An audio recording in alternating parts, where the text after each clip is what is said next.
Love and Death, episode 4 is how Do No Evil, and this episode that picks up way after the events of episode 3, where we have Candy submitting, telling Betty that she has an affair with her husband, and Betty's reaction wasn't, fuck you, I don't want to see you again, stay away from me, you homewrecker. Maybe Betty calls, Candy a slut, a whore, bitch, wherever it is. Maybe she does that. You're thinking, oh, that's the natural reaction. But no, what Betty does is go to one room and come back into the kitchen holding her axe, hinting that she's about to go choppy on Candy. And when it starts with that, you just with this episode, you just go, what's going to happen? I mean, clearly a murder has happened. It's going to happen because, in the first couple of episodes, they hinted, blood going down a drain, blood on the ceilings, blood here, blood there, blood everywhere. But you're feeling this tension. You don't know the events are going to happen. I mean, it's based on a true story, and also there was Candy with Jessica Biel playing Candy with Galloway a year ago. So you got all that. But if you, like me, who doesn't know the story and didn't realize there was another version of this story that came out not so long ago, you don't know the events. You don't know how the blood and the murder came around, and the events of what, the why aspect. Why does Betty want to kill Candy? Is it just, you took my husband away? Is it everything was going perfect and then you come along and fuck everything up? What is it? And it's just simply her going, you can take him. You can't take him. You can't take him. And even when Candy's like, hey, we haven't done it for months and years. We haven't done it for a while, okay? It was a thing. We did it, and several times. But then we just parted ways, and now we're not doing it anymore, okay? And she's still like, you can't take him. You can't take it. And then it just becomes violent. And you just it's also interesting watching something like this where what would take someone to want to literally murder someone in a matter in minutes?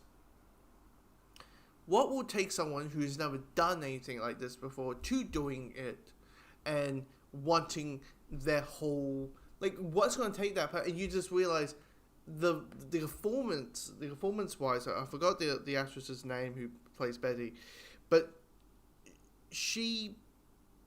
you can sense Betty has fear of, if you take him away from me, everything is going to go back where the things were. And probably also we're doing in they talked about, hey, let's go see The Empire Strikes Back, right? So it's 1980 because Empire, and so we're talking about polyosis as a sense of, if you leave your husband in the 1980s, probably for along with his minds, who are the housewives, are what do I do? What do I go? Where, this is your life. This is what it's meant to be. And having the idea that someone's taking that away from you, there's a sense of loss and fear and all that, and she's lashing out towards Candy. And the whole sequence, they don't fall, in my head, I think naturally when you think, oh, okay, this is going to be a true crime, it's about someone's murder and the events that led to it and the artifacts of it and all that, you just feel, you think it's just going to be a big, a 2-minute fight, and then at the end someone gets killed in the way that they're going to get killed. This they don't. They show you the beginning. They show you the struggle. They show you the axe dropping onto Candy's foot and slicing a bit of her slice off her toe. But outside, and there's a flashback or like quick thing of Candy, swinging the axe towards the ground, clearly at Betty, and my guess the big debate with the show was what Candy did. Was it self-defense or was it what would you do in that situation? Yeah, and that, my guess, is going to be the big theme around this entire show. But outside the actual murder itself, it kind of comes down to two different like lead ups in a way. It's like the lead up of fighting is you just murder someone. How do you react to it? Candace's reaction is create a alibi. Talk to like every Tom, Dick, and Harry that you can talk to. Talk to every Jane, every person around the church, and say, "Oh, I was at this time and there. Oh, I was at Target, getting Father's Day cards. All that type of stuff." And you just feel, so you can feel her frustration and her urgency to realize, because naturally what most people would say is, why, okay, self-defense happened, it led to you unintentionally killing someone, you basically did manslaughter, why not you just call the police? But of course, if you were in that situation, you would not think clearly. And Candy is not really a person who really thinks clearly, let's be honest. Then you got this other addendum, you may say, this other thing, where finding the body of, and it's so interesting with Candy, right? Like, she's kind of acting like nothing has happened. But meanwhile, Alan's kind of just calling every house, everything, every home on the street, saying, "Hey, can you go to the house? Can you do this? Can you go that? Because I'm trying to reach Betty and I'm unable to do it. Can you just knock on the door? Can you just check the car's there? Can you do this? Can you do that?" And no answer. Meanwhile, Candy is just like, "Oh, I'm just gonna have sex with my husband."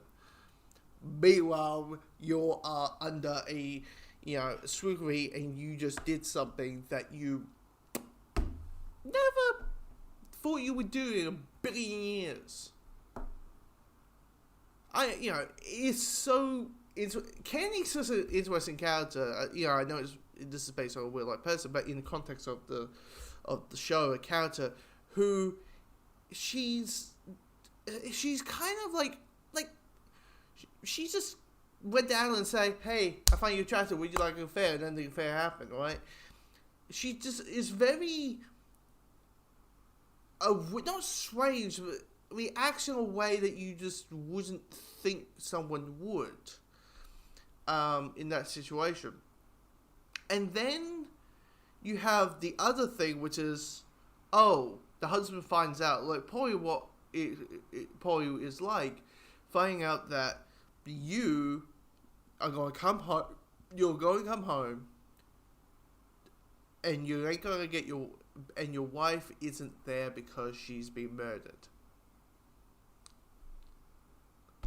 And seeing Alan's reaction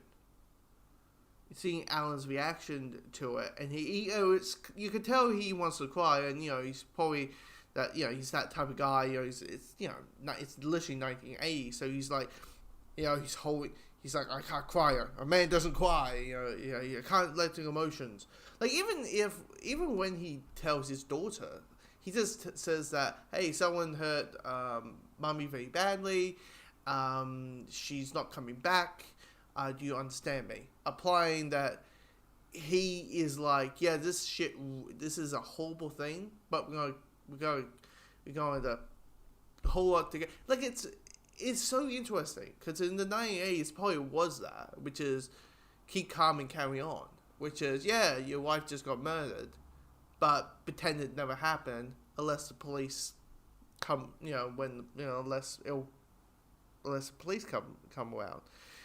But it's going to be so interesting of see how the events come on. See, clearly there's going to be a trial to see how this trial goes. Because that's going to be the debate. Self-offense, or was it just manslaughter? I mean, that's a reasonable question. And of course, a lot of people would just say, "Hey, if you didn't fuck your best friend's husband, you wouldn't be in that addictive." There would be those people like that as well. But anyway, I'm enjoying this. I'm enjoying this episode. I enjoyed this episode. It's just, I think it's a slow pace of a show, and I think the moment the murder happens, and the moment, like, it is that situations where you know that, okay, the story starts with an affair, and that led to a murder. And the moment you get the affair and the murder happen, it starts happening. That's when things kind of start moving along. Because, like, episode 3 being the, we won't be together episode, and episode 1 basically is, hey, would you have the heart, is the please have sex with me episode. Yeah. It might be a little bit slow. It's a slow-paced show. And knowing that we only got 5, 6, 7, we only got 3 episodes left. So, anyway, comment below, what do you think of episode 4?